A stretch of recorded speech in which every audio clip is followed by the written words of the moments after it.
Hello students, welcome to Shri Siddh Vidyapeeth School. Today we are going to solve the question and answers of the chapter 1, The Selfish Giant.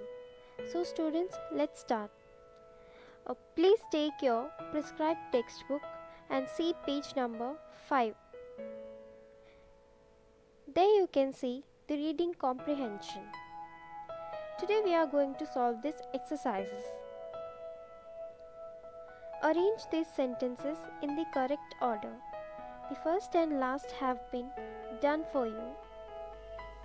So children, you can see that text has already solved first and last question for you.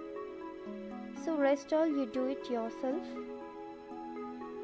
Now we move on to next exercise. So read these sentences and answer the questions that follow. 1. Spring has forgotten this garden, they cry. So we will live here all the year round. Who are we? They are the snow and the frost. B. Why does the speaker say that spring has forgotten the garden? The speaker says that spring has forgotten the garden because the trees there did not blossom. There were no birds to sing and no children playing there. C. What do we do to the garden? The snow covered up the grass with a great white cloak, and the frost painted all the trees silver. They invited the north wind to stay with them, who came wrapped up in furs.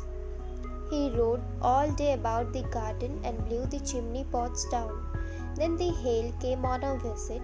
Every day for 3 hours, he rattled on the roof of the castle till he broke most of the slates, and then he ran round and round the garden as fast as he could go.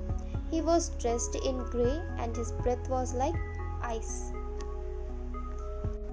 Second, I believe the spring has come at last, said the giant.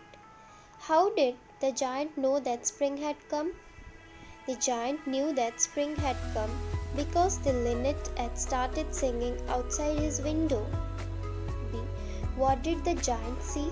The giant saw that the children had crept in through a little hole in the wall and were sitting on the branches of the trees. In every tree he could see a child. The trees were covered with blossom.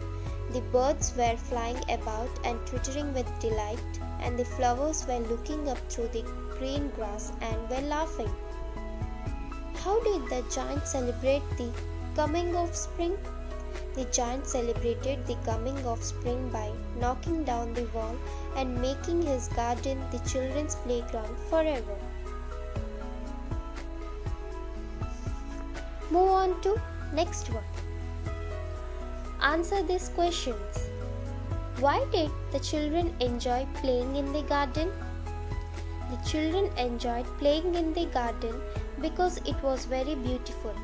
There were lovely flowers like stars, and there were 12 peach trees that had delicate blossom of pink and pearl in the springtime and bore rich fruit in autumn. There were birds sitting on the trees, and they sang so sweetly that the children stopped playing to listen to them. They were very happy in the garden. What did the north wind look like, and what did he do? The north wind was wrapped in furs. He rode all day about the garden and blew the chimney pots down. What was the first sign of spring?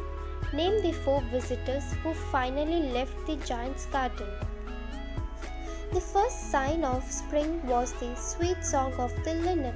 The 4 visitors who finally left the giant's garden were the frost, the snow, the north wind, and the hail. Fourth one. How do we know that the trees were happy to have spring back? We know that the trees were happy to have spring back again because they were covered with blossoms and were gently waving their hands above the children's head. Why was it still winter in one corner of the garden? There was still winter in the one corner of the garden because the little boy could not reach up to the branches of the tree and was wandering around it crying bitterly.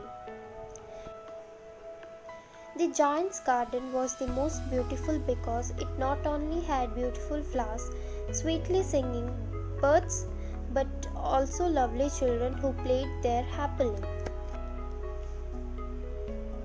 Move on to next. Think and answer. First one.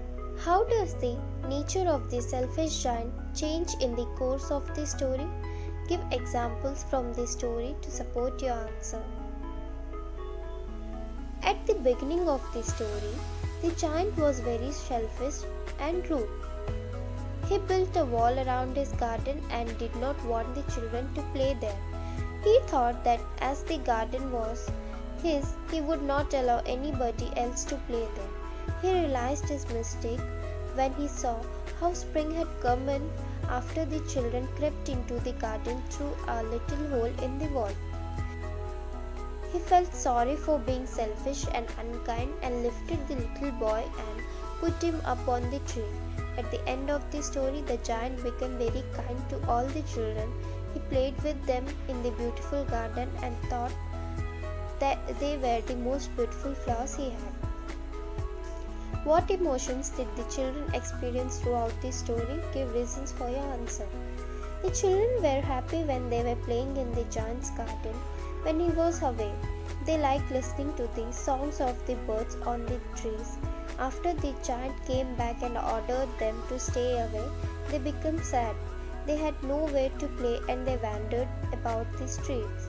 Later, when they were able to enter the garden once again and the giant turned unselfish and kind, they were filled with joy.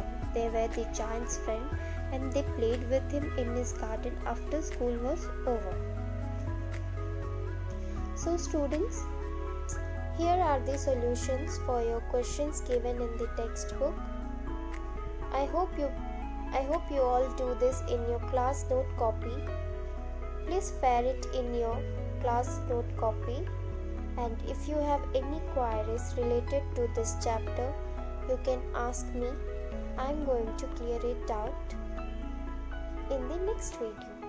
Thank you.